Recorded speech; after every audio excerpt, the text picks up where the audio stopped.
అధికారం ఇచ్చింది చట్టాన్ని గౌరవించడానికి, రాష్ట్ర ప్రజలకు మెరుగు చేయడానికి ఇచ్చారు.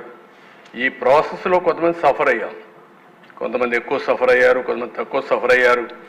మొన్నటి వరకు ఎప్పుడూ ఊహించినటువంటి, ఎప్పుడూ సినిమాల్లో హీరోగానే కొట్టడమే తెలిసిన పవన్ కళ్యాణ్ గారు కూడా రోడ్డు మీద పడుకోవాల్సి వచ్చింది.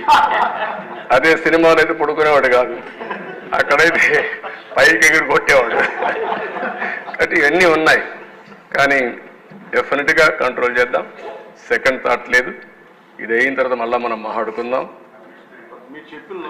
కమిషన్ కూడా నేను ఆలోచిస్తాను, ఏ విధంగా వేయాలి అనేది కూడా ఆలోచించుకొని నేను అన్ని స్టడీ చేసుకొని అవసరమైతే క్యాబినెట్ల మీద మాట్లాడతాను, మాట్లాడి యాక్షన్ తీసుకుంటాం.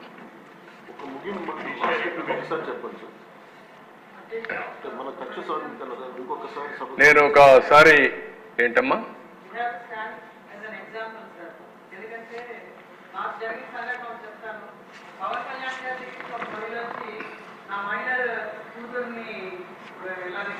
తీసుకెళ్లిపోయారని చెప్తే ఆయన వెంటనే స్పందించి వితిన్ 3 days తీసుకొచ్చారు. అదే ఇన్సిడెంట్ మా నియోజకవర్గంలో అయింది.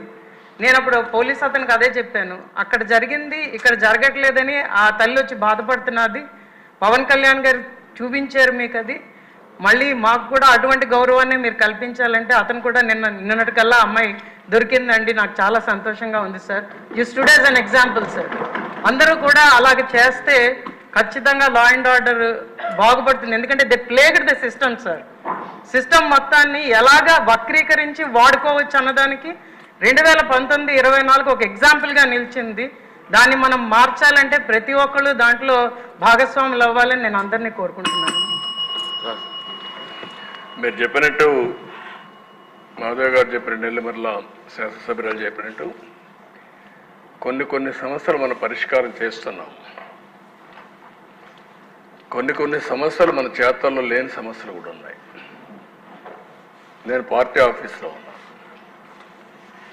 ఒకరోజు ఒక అమ్మాయి వచ్చింది, వస్తానే కళ్ళు నీళ్ళు పెట్టుకుని ఏడవడం మొదలుపెట్టింది. ఏంటమ్మా? ఒక 2 నిమిషాల తర్వాత అమాయించుకొని, సార్ నాకు జరిగిన అన్యాయం మర్చిపోలేకపోతున్నాను, మీరు ఏం చేస్తారో తెలియదు, ఆడబిడ్డలకు రక్షణ ఇచ్చే బాధ్యత మీరు తీసుకోండి. నేను ఒక విక్టిమ్ నేను చెప్పినప్పుడు ఆ అమ్మాయికి ఏం జరిగింది దానికంటే నేను అడగలేకపోయాను.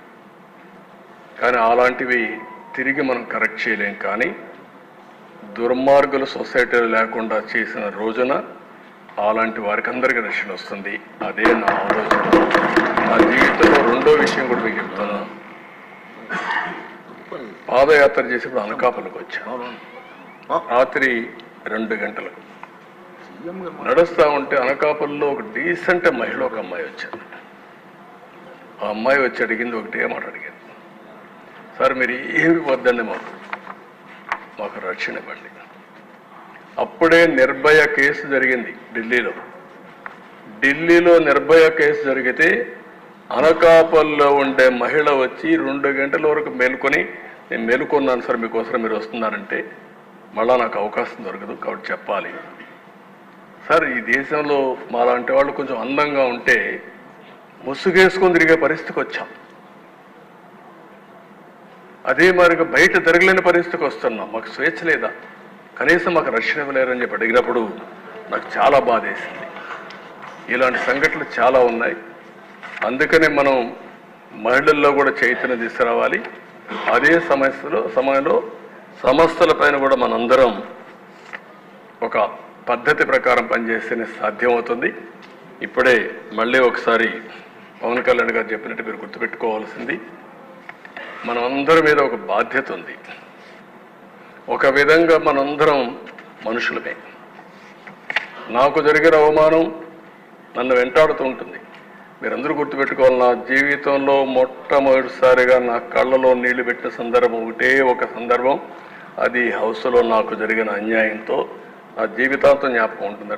దేనికి భయపడలేదు. నన్ను చంపతారని తెలిసిన 24 క్లేమోర్ మైన్స్ నా మీద బ్లాస్ట్ చేసినప్పుడు నేను బాధ్యత ప్రవర్తించాను తప్ప ఆధార్యంతో నేను మాట్లాడలేదు. నా కళ్ళల్లో ఒక్క చుక్క కన్నీళ్లు రాలేదు.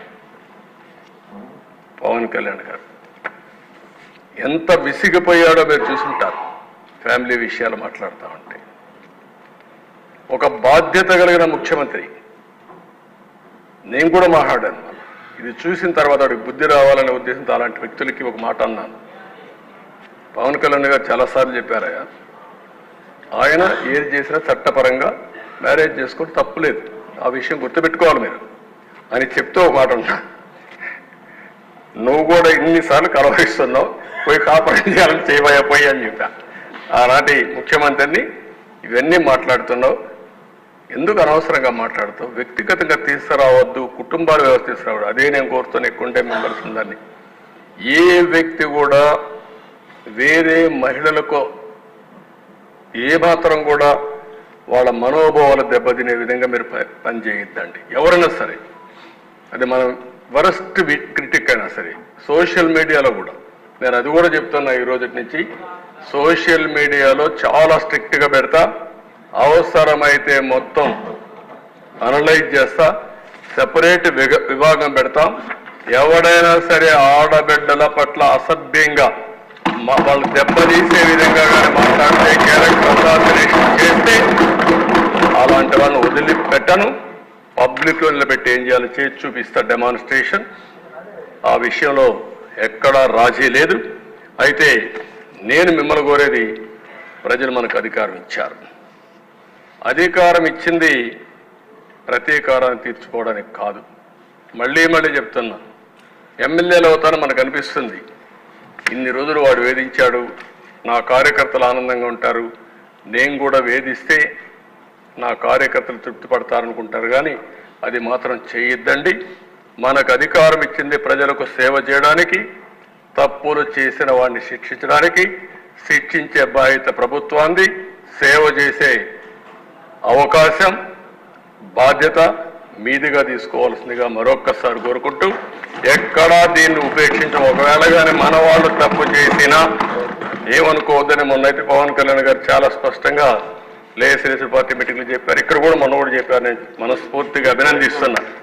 ఆన్ రికార్డ్, ఒకవేళ అలాంటి తప్పు జరిగితే నేను చేసినా మొదట నా మీద యాక్షన్ తీసుకోమని చెప్పిన వ్యక్తి పవన్ కళ్యాణ్ గారు.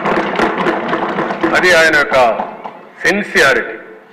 కాబట్టి మన మీద ఈరోజు అపోజిషన్ లేదు కాబట్టి మనం ఏదో మాట్లాడుకుంటే ఎవరు రేజ్ చేయలేదు అనుకుంటున్నాం. కానీ మనం చేసే ప్రతి పని 5 కోట్ల మంది అనుక్షణం నిరీక్షణ చేస్తున్నారు, వాచ్ చేస్తున్నారు. నేనేం మాట్లాడుతున్నాను, మీరేం మాట్లాడుతున్నారు, నా బాడీ లాంగ్వేజ్ ఎట్టుంది, అన్నీ కూడా ప్రజలు వాచ్ చేస్తారు, వాళ్ళే నిర్ణయిస్తారు. దయచేసి మీరు గుర్తుపెట్టుకోవాలి, మనం జవాబుదారీతనం ఈ హౌస్ 5 కోట్ల ప్రజలకి. అది గుర్తుపెట్టుకోవాలి. అందరం కూడా ఆ బాధ్యత ప్రవర్తించమని మరొకసారి కోరుకుంటూ, మరీ కోరుతున్నా, రేపటి నుంచి 0 incidents in Andhra Pradesh from our side. Me side నుంచి ఒక్క ఇష్యూ కూడా జరగకుండా చూసుకునే బాధ్యత మీది. ఎవరైనా కావాలని చేస్తే మాత్రం నిర్మోహమాటంగా ఏం చేయాలో చేసి చూపించే బాధ్యత ప్రభుత్వానికి. అంత ఫర్మ్గా ఉంటామని చెప్పి మరొకసారి తెలియజేసుకుంటూ, అందరూ కూడా సహకరించమని మరొకసారి అందరినీ ప్రవర్తిస్తూ, ప్రజలు కూడా కోరుకుంటున్నాం. ఇది చాలా ముఖ్యమైన సమస్య. ప్రజలందరూ కూడా చర్చ చేయాల్సిన అవసరం ఉంది, చైతన్యవంతులు కావాల్సిన అవసరం ఉంది. అవ్వాలని కోరుకుంటూ మరొకసారి మీకు మనస్ఫూర్తిగా ధన్యవాదాలు. Thank you.